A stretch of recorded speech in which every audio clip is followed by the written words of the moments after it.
At this time, I would like to welcome to the stage the Port of Corpus Christi Commission Chairman, David P. Engel, to deliver his first ever State of the Port as Chairman of the Port Commission. Help me welcome him.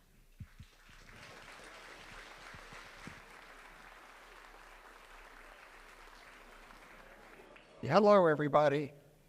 Well, what a crowd.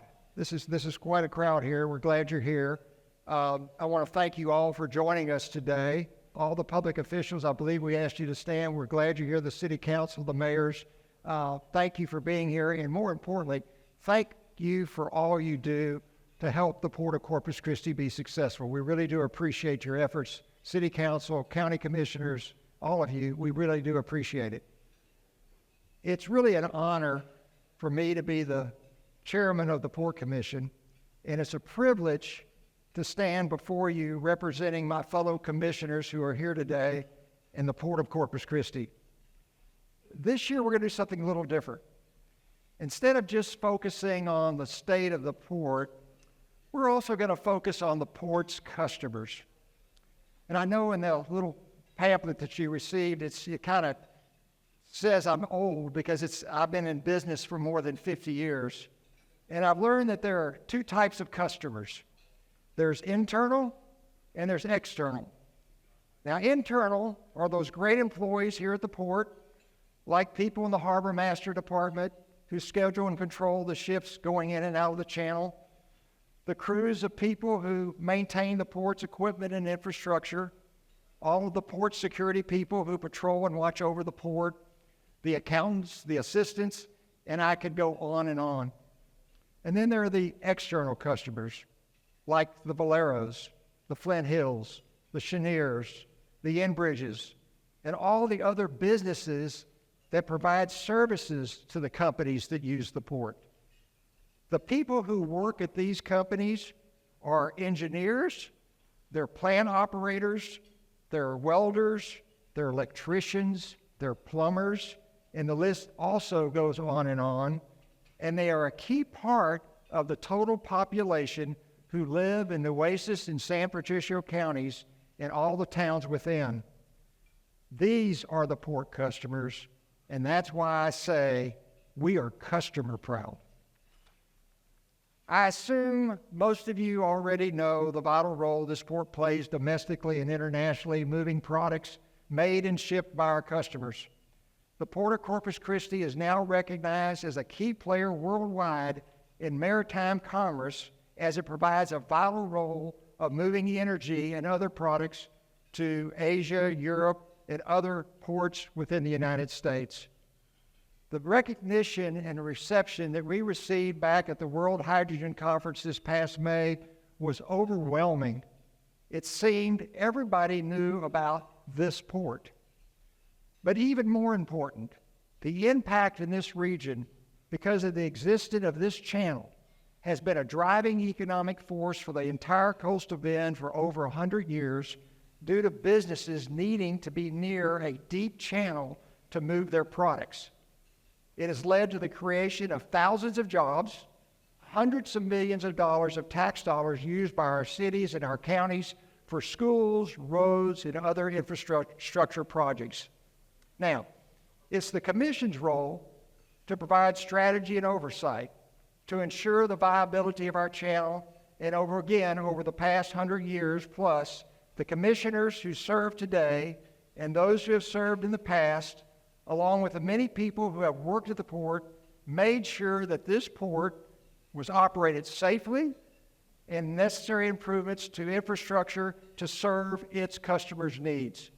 Now keep in mind, port projects like deepening and widening of the channel took almost 25 years of planning, permitting, and gathering of funds to bring this important project to fruition. Chairman Zahn, I don't know how many days you spent in Washington, D.C. gathering money, but we do appreciate your efforts.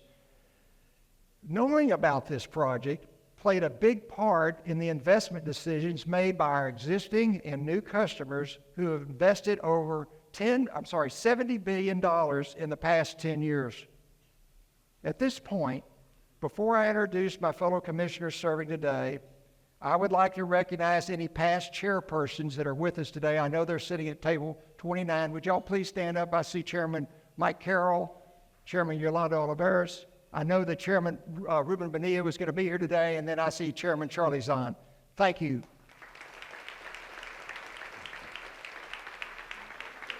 Any past commissioners that are here with us today, would please stand. And also, not last but not least, I know we asked you to stand early, but all past and present port employees, please stand. Thank you. Thank you for your service.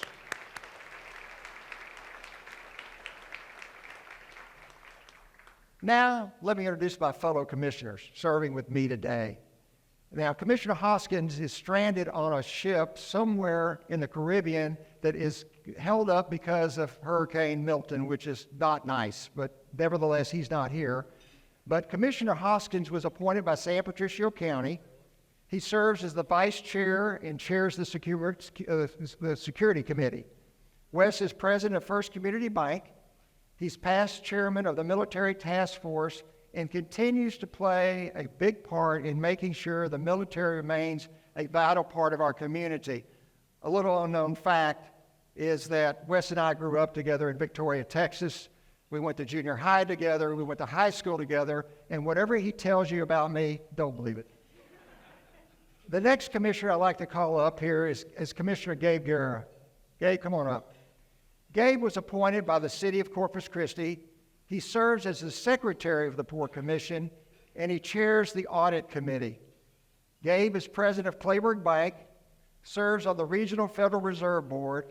He's a past chairman of the EDC, and he's also on the Christus Bond Executive Board. Needless to say, Gabe's a busy man, but when you call him, he shows up, just like right now.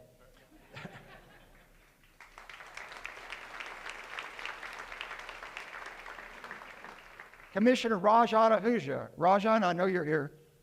Where's Rajan? Come on up, Rajan. He was appointed by the city of Corpus Christi.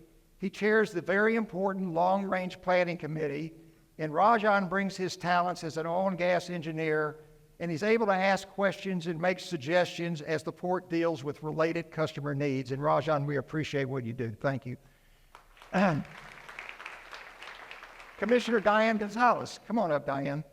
She was appointed by Nueces County. She chairs the newly formed Agricultural Committee, which again is a big product for the Port of Corpus Christi. Commissioner Gonzalez has a long family legacy of port commissioners who have previously served, and she brings this history and perspective to the commission. Thank you, Commissioner Gonzalez. And now our two newest commissioners. Commissioner Mike Pedrati. Mike, come on up. Thank you. He was appointed by Nueces County. He serves on the security committee.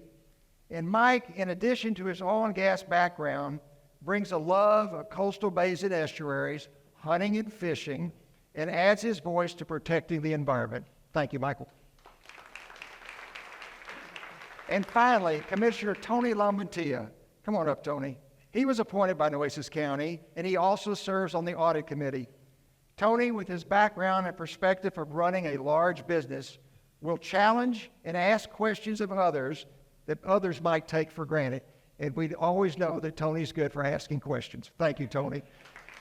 Again, let's take another moment to recognize and appreciate the dedicated service of all these commissioners, along with the past commissioners, chairmen, and port employees who work tirelessly to make the Port of Corpus Christi a success. Thank you. I think they want to take our picture. Come on, stand here for a second.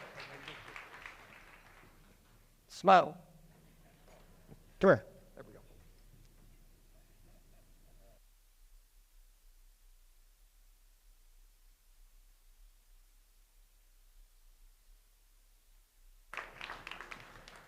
Okay. You know, I saw Dr. Kelly Miller here, and I don't know if y'all went to the state of the university, but she got up here and talked for 30 minutes without notes. I'm not doing that. We've come a long way over the past 100 years plus when this port was established in 1922 by the voters of Nueces County. What began as a modest port to move agricultural goods Thanks to the commerce created by the investment of industries who needed a port, it has grown into the most significant energy export hub in the nation. As I inferred earlier, this transformation wasn't achieved overnight. It took vision, dedication, and investment. Sometimes a picture's worth 1,000 words, but I'm going to do one better. We're going to show you a short video that pretty much gives you the spirit of this story of the history of the Port of Corpus Christi.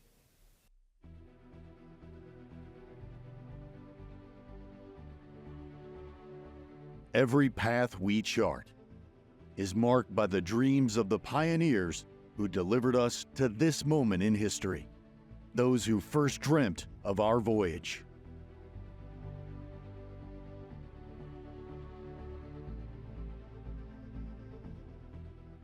In every contour of our landscape, their early visions took form, visually narrating a tale of resilience and a commitment to our port's future.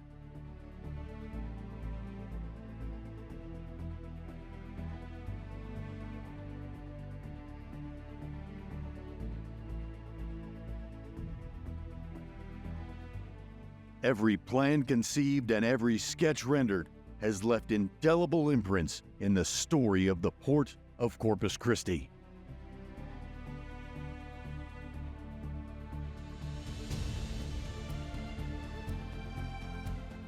The legacy of past generations, whose foresight and dedication shaped our present and future, continues to guide our course. Each generation has built upon the last, adding layers of precision and aspiration, their contributions merging into something much greater and profoundly influential.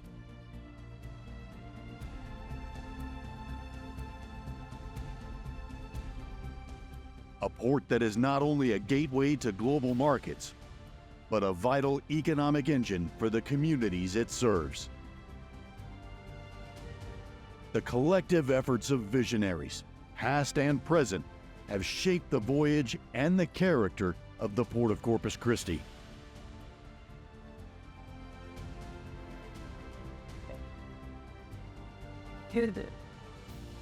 Together, we are a family bound by rich and storied history. And together, we will always be port proud.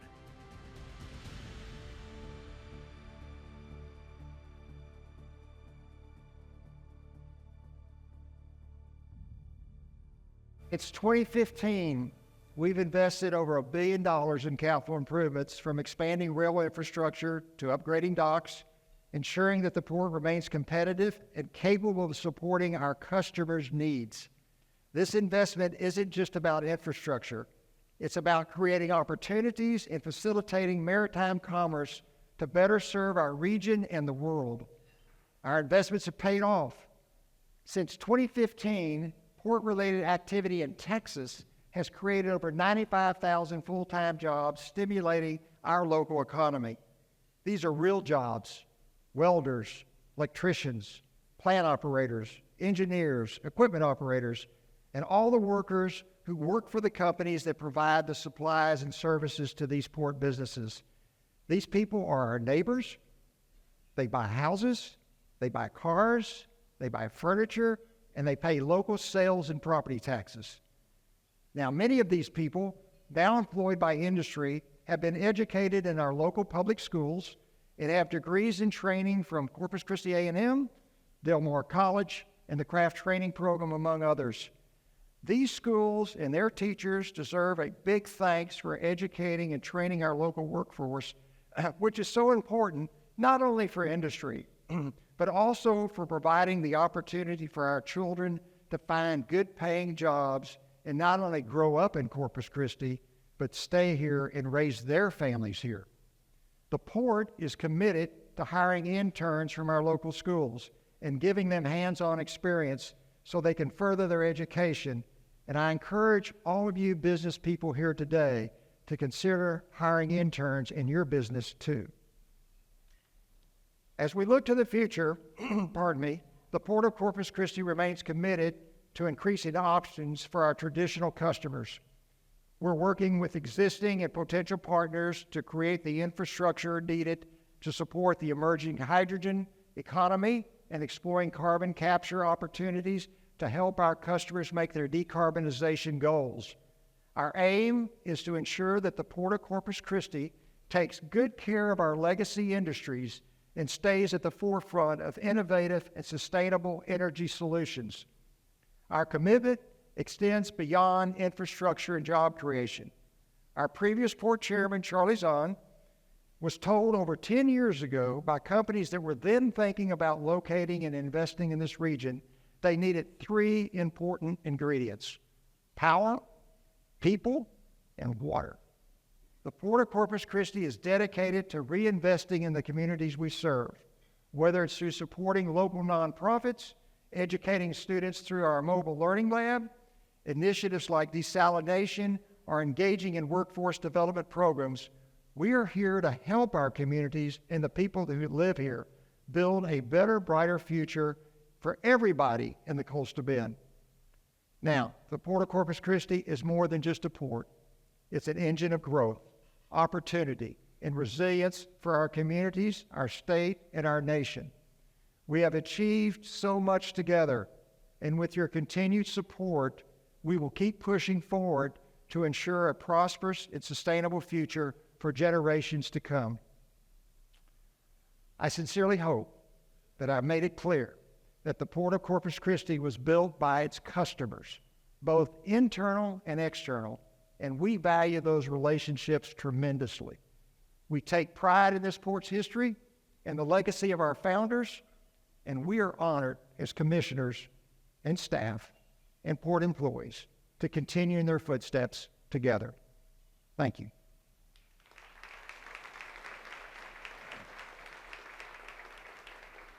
At this moment, I'd like to call to the stage someone who shares my sentiments, my colleague and friend, Port of Corpus Christi Chief Executive Officer Kent Britton. Now, this is something we're doing a little bit different this year. Kent is going to lead representatives from 4 of these critical customer companies in an open and an authentic discussion about the state of our port and the port's customers. Thank you. Thank you.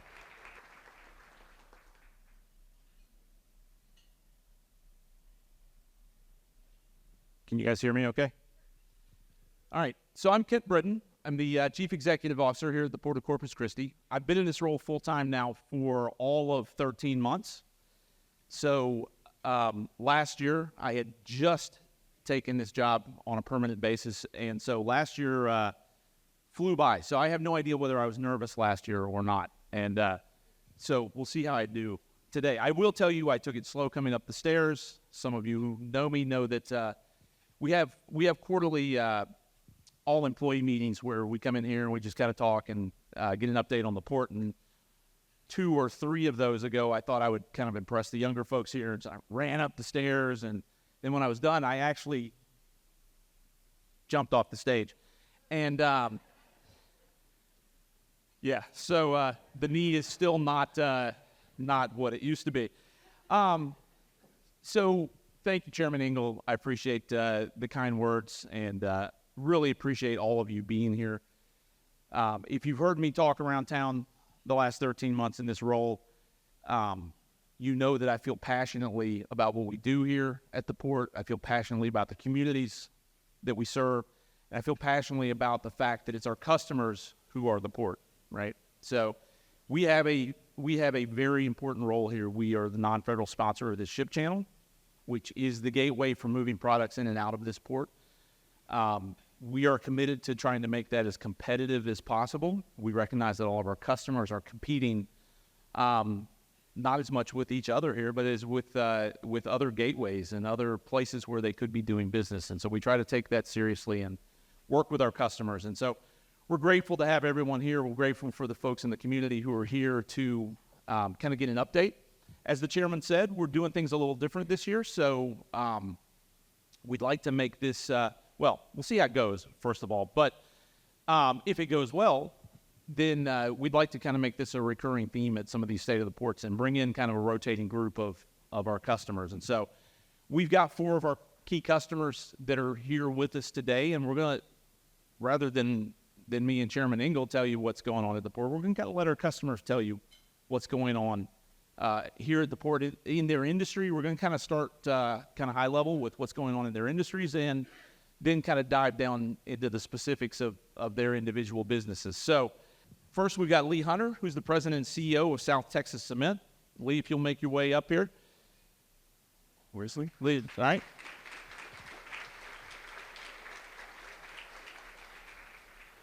So Lee began his career in the cement industry in Corpus Christi in 1982. Over the next 35 years, he worked in various divisions across the country with Syntex Cement. All right, good to have you. This ultimately led to him and a business partner kind of building their own company right here in Corpus Christi. And so together they created South Texas Cement, which is the largest privately owned cement import terminal in the United States. Welcome, Lee. Next, I'd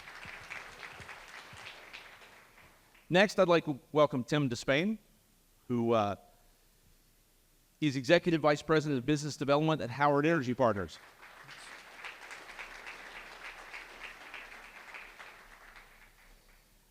I did see that Price is Right Live is coming here to Corpus Christi, I think, at the beginning of the year. I feel like I owe you. Come on down. Come on down. Tim began working for Howard Energy as a consultant in 2015 when the company purchased the majority interest in GT Logistics, which he had co-founded in 2010 and served as its president.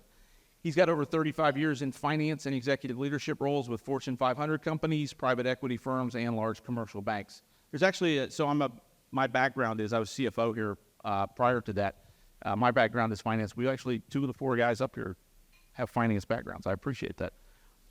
Thanks. Good to have you. We're also blessed to have Vince Parody, Vice President of Business Development for Enbridge. Vince, if you'll come on up here.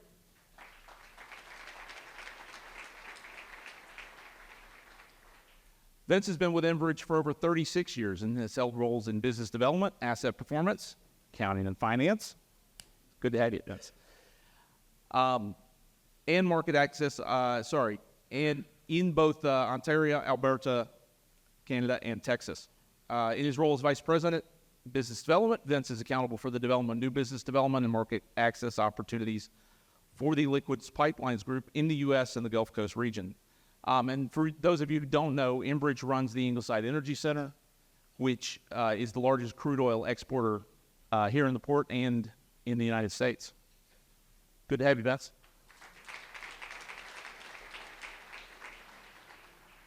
And finally, from Valero, let's welcome Kyle Sharon.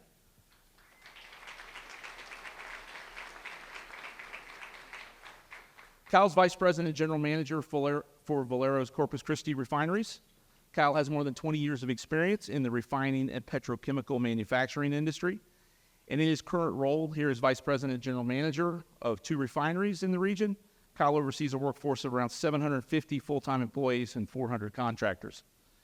And for those of you, of the folks up here on the stage, Valero has been here in the port the longest. They make a variety of transportation fuels and are a key partner to the port. Welcome, Kyle.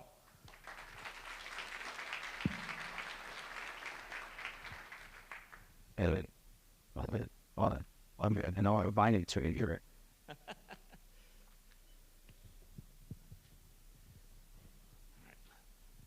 I'll sit down as well.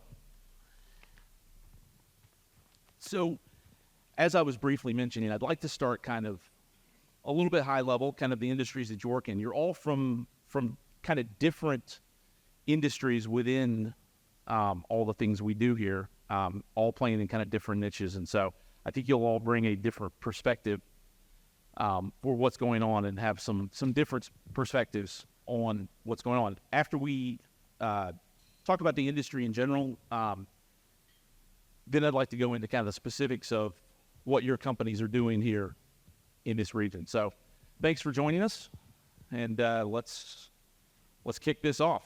So this one should be easy, and Kyle, we'll start with you down here on this end by me, but kind of what are the key industry highlights this year, and where do you kind of see the market going in 2025? Yeah, so I mean, if you kind of look and you look over time, the last couple of years, you really see our business was really doing very well. I mean, I don't think that's any secret. The refining business has been, we kind of refer to it as the platinum age, with the golden age being, kind of the 2004, 2007 timeframe. There's been some refining capacity that's come online recently. And you see, over in the Middle East, and there's also the Dos Bocas refinery that's coming up in Mexico, and they've been taking some barrels from us. So there's a lot more competition. I think Kent and the chairman were hitting on it earlier. It's a global market. We're in the commodity business. Our barrels are very liquid, which is that's the whole benefit of them. So you can move them all over the world fairly easily through shipping channels. So big things we're seeing right now is just a lot of pressure on that. We haven't seen gasoline demand come back to where it was pre-COVID. Gasoline demand's still quite a bit lower than it was in 2019. We expect that to continue. U.S. refineries average about 55% or so of the products that they make is gasoline, with about 20% diesel. We can shift a little bit of that, but not a lot. Diesel demand was weak for most of this year, but it's been picking up, and that's looking really good. That's a good indicator for the economy kind of hanging in there. Economy really goes with diesel. We make about 20% diesel as a U.S. Marketplace. So anyway, just high level, that's kind of what we're seeing there. Just a fair bit of competition right now. We're probably going to get back to what we would call mid-cycle, which is kind of where we've been. If you kind of look over time, that's where it was kind of hanging all the way through after that 2007 time frame up until the last couple years. So that's kind of what we see probably going forward. Can you all hear me? Perfect. So for those that don't know Enbridge is North America's largest midstream company, pipelines, oil and gas, as well as renewable fuel. And we have a lot of windmills in Europe. So that's the scope of the operation that we have. So I'm here on the behalf of the Liquid Pipelines Group, which is the crude oil group, and we love crude oil. I see some tanks across there. They're not ours. I still love them. So our business is really driven by fundamentals as well, and what we're seeing here in Texas is continued growth in production of crude oil, which is a good thing. North America is going to be the flywheel in producing crude oil to help supply the globe with the energy that the globe needs. What we see is continued growth in production here. This year it's gone up, depending on a range of estimates, but between 250 and 500,000 barrels a day by the end of the year. And we see more of that happening again next year. The industry in Texas is extremely resilient, and we see growth continuing. It is very competitive globally, but we see Texas and the products that we're producing here being able to be placed into the market very competitively. Last year, we saw the WTI benchmark crude being able to trade into the Brent market, into the Brent contract, which actually drove a lot of activity across the docks, not only here in Ingleside, but elsewhere, and in the port here as well. And we're the beneficiaries of that. So Enbridge has continued to see growth at our Ingleside facility this year. We've hit records of throughput many times, and we continue to exceed those records. We loaded close to 2.7 million barrels in a single day, which is phenomenal. We're averaging over 1 million barrels loaded a day at the Ingleside facility, which is phenomenal. And all of that couldn't be done without the continued production and the growth in production in Texas. Couldn't be done without the support of the port. Couldn't be done without the support of our partners, who we have many that are helping us support that continued movement through our docks. So overall, we see continued growth. We have built more facilities in the last year. We built another 2 million barrels of storage. We've sanctioned another 2.5 million.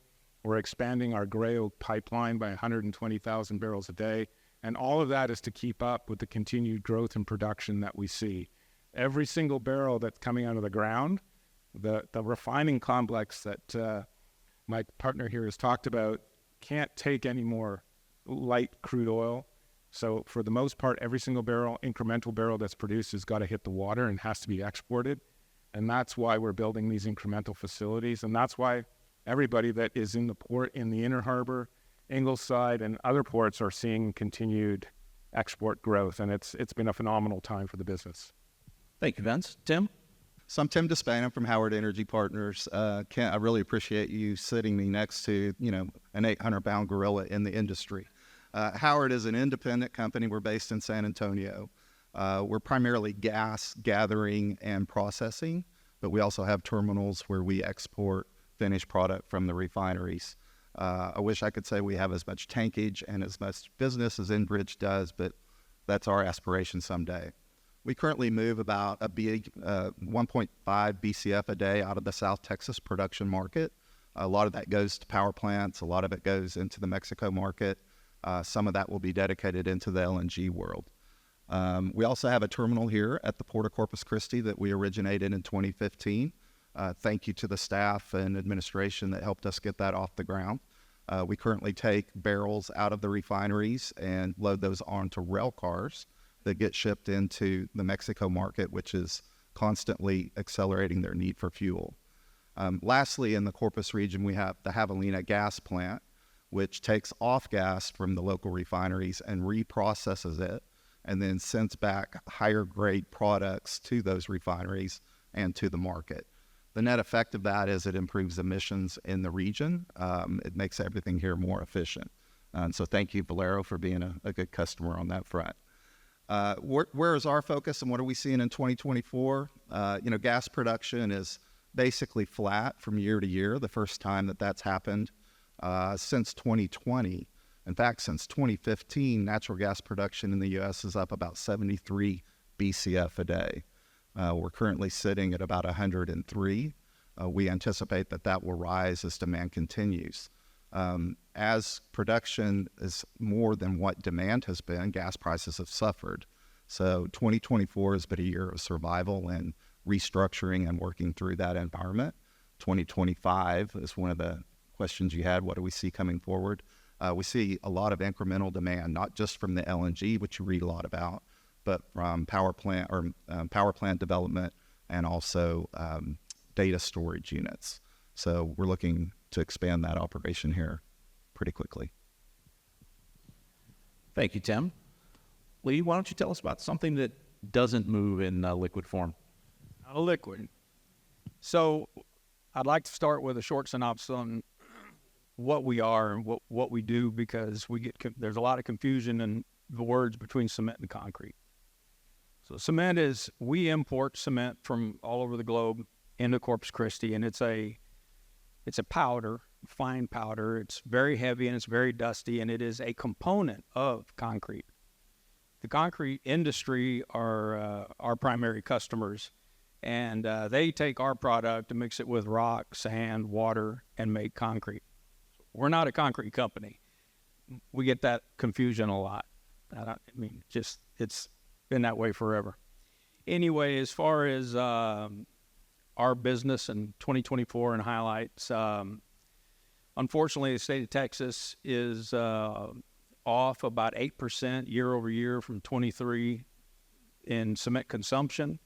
We know that because we pay a tax on every ton we sell, and as does every producer and manufacturer and company that sells cement in the state of Texas. So the Texas State Comptroller's Office provides us with total tons sold, total tons paid, and so it's very clear where our standing is in the overall market and our competitors' standing and the total consumption. So it's off about 8%, which is about 1.8 million tons of cement less consumed this year versus last year, and that's primarily attributed to the reduction in home construction, and which is caused by high interest rates and high inflation, and it's just soft, very soft.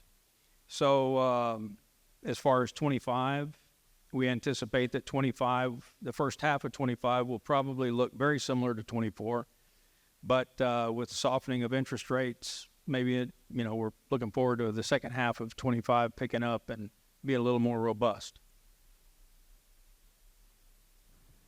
Thank you, Lee. So in this same kind of vein, and we'll start down on your end, Lee, so you can just continue this conversation. If you look out 2 or 3 years, What are the key challenges that your industry is going to be facing, and how is the industry, and I guess to some extent your company specifically, equipped to deal with those?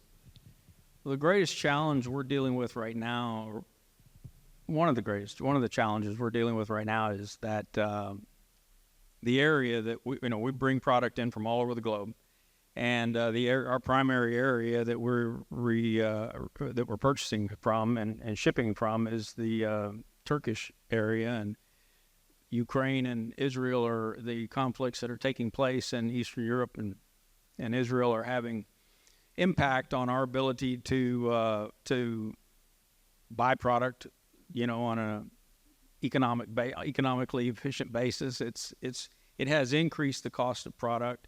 It's had impact on the overall shipping lanes and slowed our ability to receive. But we are reaching out and dealing with other countries, Vietnam in particular, that is a high output cement company kit country that is wanting to penetrate that market, and we're working with them to try and have a backup solution that's not connected to any of the current disruption that's going on over there. Thank you, Tim. How about your kind of areas you're playing in? Where do you see the next 2 or 3 years challenges being? Yeah, so the biggest challenge we've been faced with, I just mentioned, was low gas prices. Similar to the port, we're a customer-driven company. Our customers are realizing less revenue because the fact that the prices are down. It takes millions, if not billions of dollars to do capital expenditure projects to move product from the wellhead to the water. And when you look at what the revenue sources are available to build those improvements, when you look at the environment that we have today, it's something that needs to be overcome, and it's been a challenge. What we've done to address it is we've recapitalized our company. We have actually the joy and the benefit of having a Canadian pension fund, Alberta Investment Management Company, as our majority shareholder. They are a long-term value-driven holder as opposed to somebody who's looking quarter to quarter or looking to flip out of a company in 3 to 5 years. So having a strong balance sheet has been a big advantage for us. Also, our focus has been term contracts with credit-rated customers that are financially sound. So fortunately for us, our EBITDA is now grown to a point that it allows us to take more, what I would say, uncontracted risk to get ahead of the curve on building out some of the infrastructure that's needed. We think that with LNG coming back on, with power plants needing to be built that will be gas-fired, with data centers, which a lot of them are looking at this region right now, needing that power, and then industrials, I think there will be a little bit more of a moderate growth in that area. So we're attacking all of those fronts in order to mitigate the impact of the prices. Thank you very much. Vince, when I hear you talk about additional storage and commissioning more capacity on pipelines, those all sound very bullish. Do you see challenges to the midstream market over the next few years? Absolutely. And when I got the invite to this, I absolutely said yes, but I also said round table, so I thought it was going to be 10 or 15 people. And as we all did. As we all did.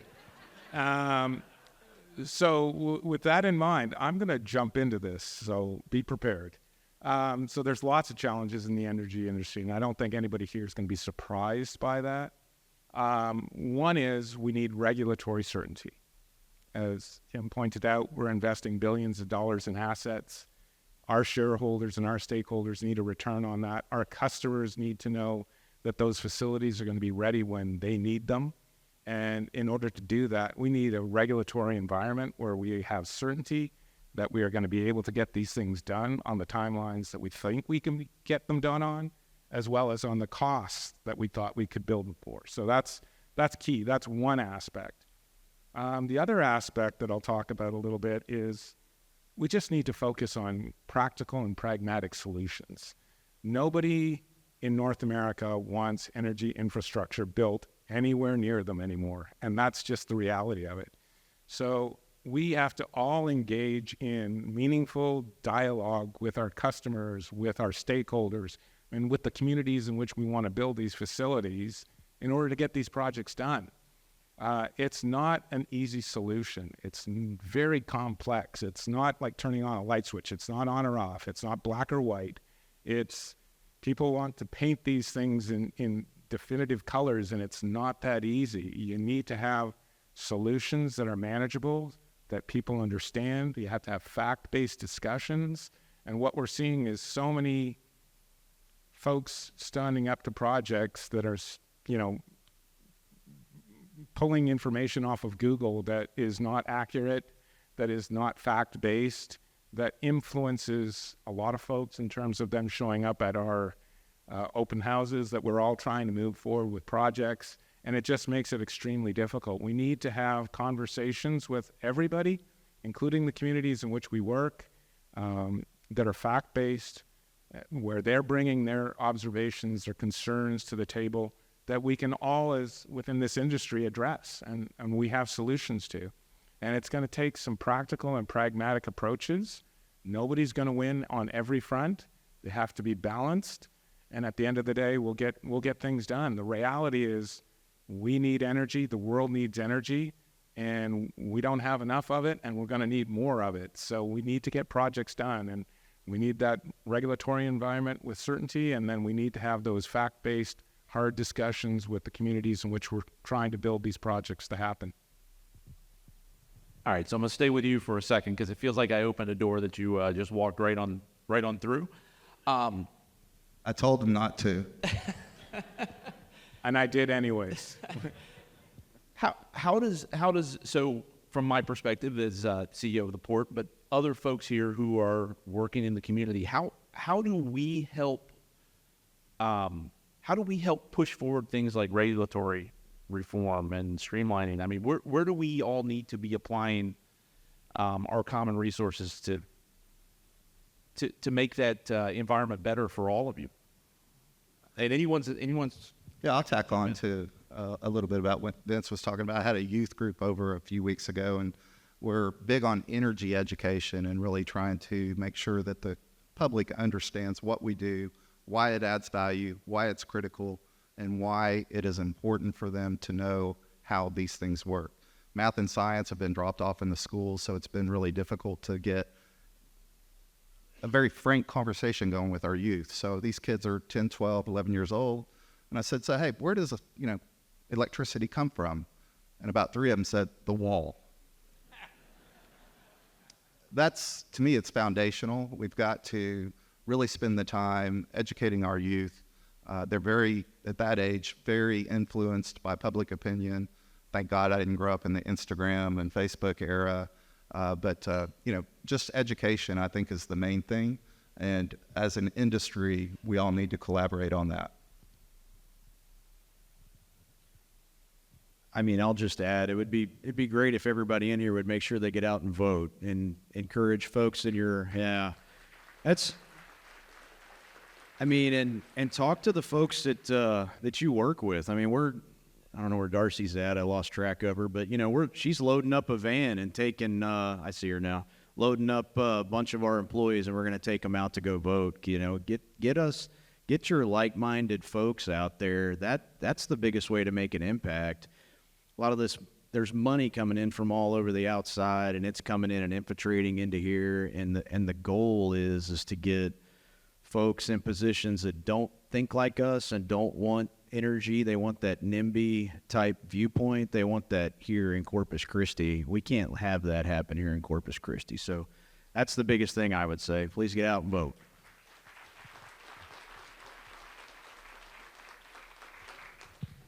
Kyle, sticking with you for just a second. When I think of refining, right, Valero and previous iterations and previous owners have operated those plants here in Corpus Christi for a long time. And so I came out of some manufacturing with Alcoa and with Glencore, the aluminum refinery here in town, that were also well established and had been around for a long time. And you don't necessarily think about technological innovation when you think about those businesses, but I don't think that's true. And so I was wondering if maybe you could speak to how the refining business and how Valero in particular is approaching innovation and kind of retooling the way you do things. Yeah, so the business I mean, if you guys kind of go back over time, the business has moved quite a bit. You know, it started off, we refined crude, and then it really all started off just looking for the jet fuel. They were trying to find a replacement for whale oil. That's kind of what got it all kicked off, right? And there were two specs. One was so it wouldn't smoke you out of the house, and the other one was so it wouldn't light off too quickly, and we would know what would happen then. So anyway, so it's transitioned into this point now where we basically use every little piece of it. If you guys look and see what happens there, you know, it's gone all the way from all those waste streams now. That a lot of those get recycled out, and we utilize those in different pieces and parts of the process. Anyway, kind of getting back to the question, so where are we kind of shifting things to? So what we feel like in the future is there's going to be an increasing decline in gasoline consumption in the United States. I think, you know, with the big EV push and the big CAFE standards, whether that all comes to fruition or not, I think the automotive industry would have a little say on that. But whether it comes to fruition or not, cars are getting more efficient. Gasoline demand in the United States has fallen off. We're offsetting that in large part by exporting a lot to Latin America, South America, Central America. We have a huge footprint there. But we're also looking at a lot of projects to shift material into petrochemical feedstocks for plastics and other pieces that you guys see. So we spend a lot of time focusing on that. The other thing that we're getting really involved with, and we've built, and you know, unfortunately we didn't build one here in Corpus Christi, but we built 3 Diamond Green diesel facilities. And what those do is use recycled cooking oil, beef tallow, those type of products, and they take that and then turn that into renewable diesel. And it looks just like a glass of water. You'd be shocked how clean it is. And then we've just recently, we're starting to wrap up a project over in Port Arthur to take some of that production and start making SAF out of it. So for folks that don't know what that means, that's sustainable aviation fuel. So it's basically, you know, it's basically beef tallow that will effectively reprocess and turn into aviation fuel. So it's got its carbon intensity, if we're able to use recycled cooking oils and beef tallows, somewhere in the neighborhood, and it kind of varies, but it's 30-40% of that of a traditional jet fuel molecule. Perfect, thanks. Lee, I kind of think about the cement business kind of the same way. And before this downturn that was kind of created by rising interest rates, a little bit of slowdown in housing market and those kind of things, all we were talking about was the growth in Texas. And I think people are still long-term. I was just at a conference still talking about adding another 6 to 8 million people in Texas over the next decade. So that's clearly going to turn around. At one point a year and a half ago, we were all talking about, hey, you can't get enough cement into this state to handle all that. So how do you go about getting more efficient and being able to fill that gap when that market returns? Well, it's important to be efficient and understand the market, because when that ship shows up and you can't unload it, it gets very expensive. So, you know, cement is a commodity product, as mentioned earlier on these other products, but it's same thing. I mean, it's going to cycle, and the economic environment is going to impact it significantly, as what is happening right now in this particular year. But the government is talking about, you know, TxDOT's talking about spending more money next year on highways. That's a good thing. The demand, as you said, the population is growing, and the population is going to force construction to happen, because you've got to build homes, and you've got to build the infrastructure to support the homes and the families and the neighborhoods. So you got to bet on growth. And year over year, if you look over the last 40 years, cement increases on a mean basis at about 1.5% to 2% growth a year. And that's basically a population growth rate, stream that pushes that. So it will continue and it will come back. But, obviously everybody in here knows the impact of inflation and high interest rates, and nobody's wanting to jump out of a low interest rate house right now and look for another one. So that's just the environment we're in. Thank you very much. Tim and Vince, maybe. So, Tim, your company, you went through a little list there. You've done kind of a variety of things here in the region. And so I know out of Javelina, you already produce hydrogen, for example. We had the terminal here in the port, which was doing some innovative things. We're working on a potential carbon capture opportunity. And Vince, I know your company has also looked into kind of splitting out from some of the traditional and into more of the clean energy space. Could you two kind of maybe, I don't care which one goes first, but maybe talk about how that's going to play into the future of this region over the next few years? Oh, absolutely. We believe that there's an energy mix. It's an evolution, not necessarily a transition. There is trade-offs associated with all forms of energy, but the fact of the matter, Vince and I were talking about it at lunch, is energy consumption is going to do nothing but increase. So how do we be smarter? How do we create opportunities to advance our communities, advance the economies where our people work and live, but do that in a responsible way? So we have the carbon capture project here where we're working with various emitters so that we reduce what's going into the sky. We are also partnered up with Diamond Green Diesel. Thank you very much, Valero. In Port Arthur, where we bring in the feedstocks and help them process those so that they can then generate the diesel and now the SAF that they're looking to generate. There's a whole variety of things that, is it good? Is it bad? Is it dirty? Is it clean? These conversations are, ones that need to be had. I really appreciate what you were saying, Vince. They're not black and white. We move natural gas into the Monterey market via pipeline. A lot of people protest against that, but what did we do? We replaced 2 coal-fired power plants that were polluting the sky with much cleaner burning natural gas so that they can grow their economy. Those sorts of conversations are things that we have almost daily at Howard. It's one of the reasons I wanted to go work with Mike. And, we really appreciate the port and their vision on how we can advance that in this region. Yeah, I appreciate you saying energy evolution because that's exactly how we view it as well. I mean, we're bullish on fossil fuels. Let me be upfront about that. We don't see demand for fossil fuels going away for a very long time, and we're going to continue to focus on growing that part of our portfolio. But having said that, we are also very interested in the evolution of energy, and we're very proactive about that. We've been investing in windmills and solar since 2000, so over 20 years, and been very, very much leading the pack in the midstream industry in terms of doing that. But we're also turning our visions to future products and future opportunities, carbon capture, low carbon fuels such as ammonia, blue ammonia, hydrogen, and things along those lines.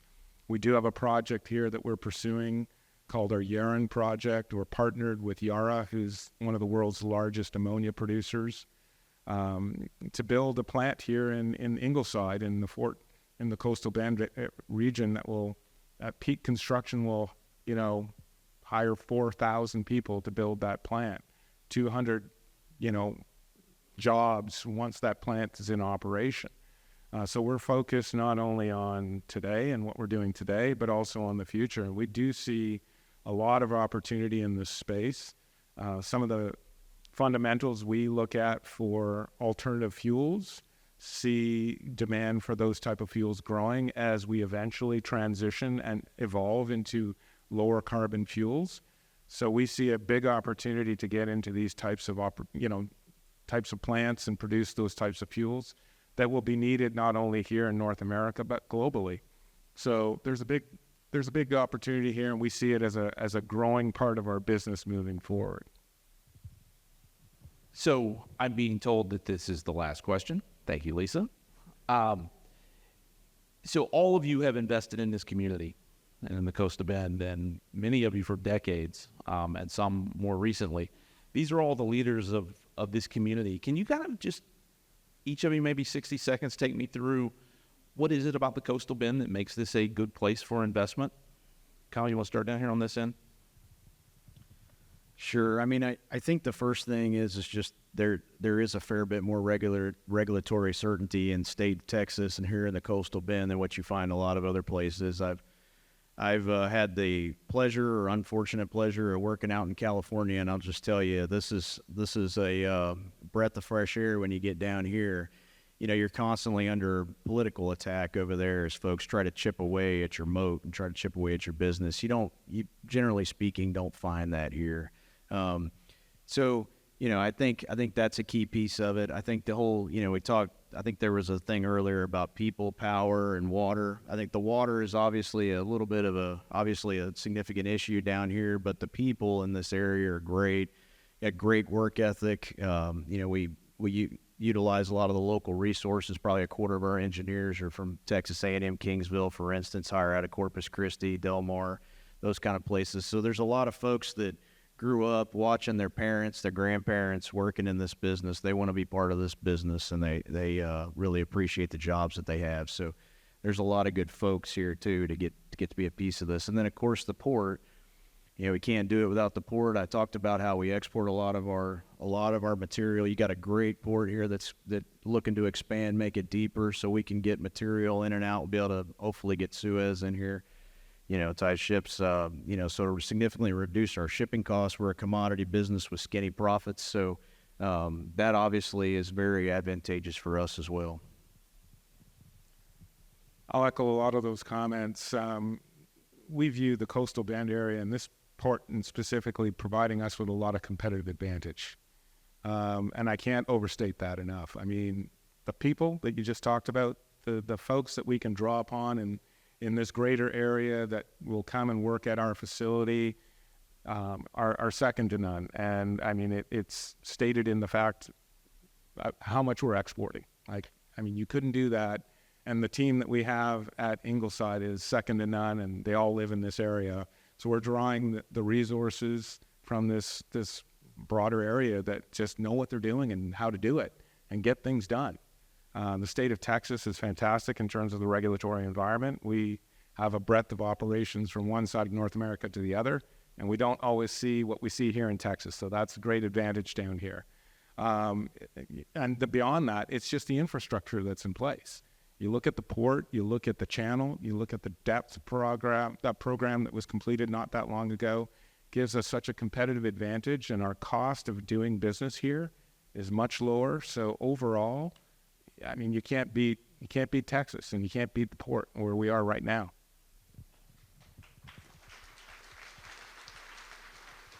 Yeah, this super easy question for us. It's home. Our CEO, our COO, most of our senior managers were born, raised, educated in this region. It's near and dear to our heart. We still have lots of ties to the community. It's not about just business for us. It's about advancing the economies for our neighbors and our friends here.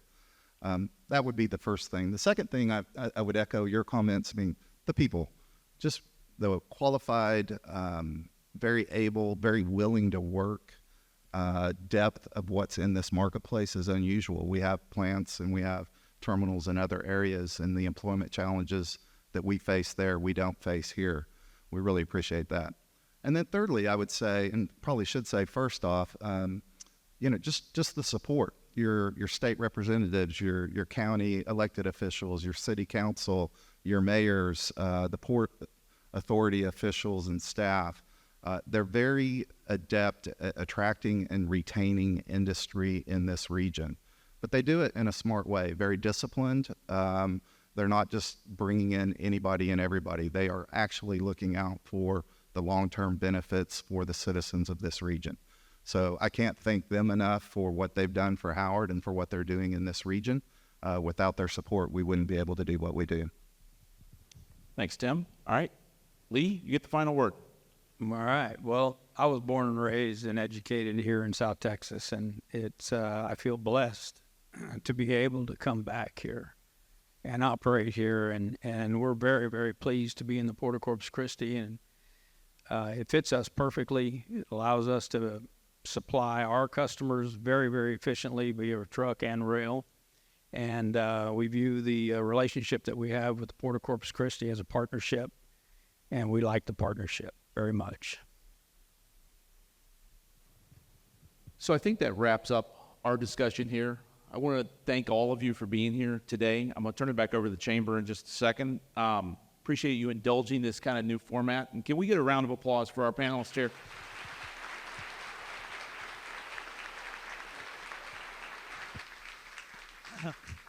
Can we also get another round of applause for our port leadership and staff, and also for our panelists once again? On behalf of the United Chamber, we thank each and every one of you for your support and for your attendance today. This sold-out event speaks to the support our community has for one of our greatest community partners, the Port of Corpus Christi. We salute the Port of Corpus Christi. We acknowledge the impact you have on our region, and we are grateful for the partnerships we share and the opportunities that are yet to come. We are confident 2025 will be another record-breaking year, and are looking forward to the future growth and prosperity of our region. Corpus Christi, let's get to work.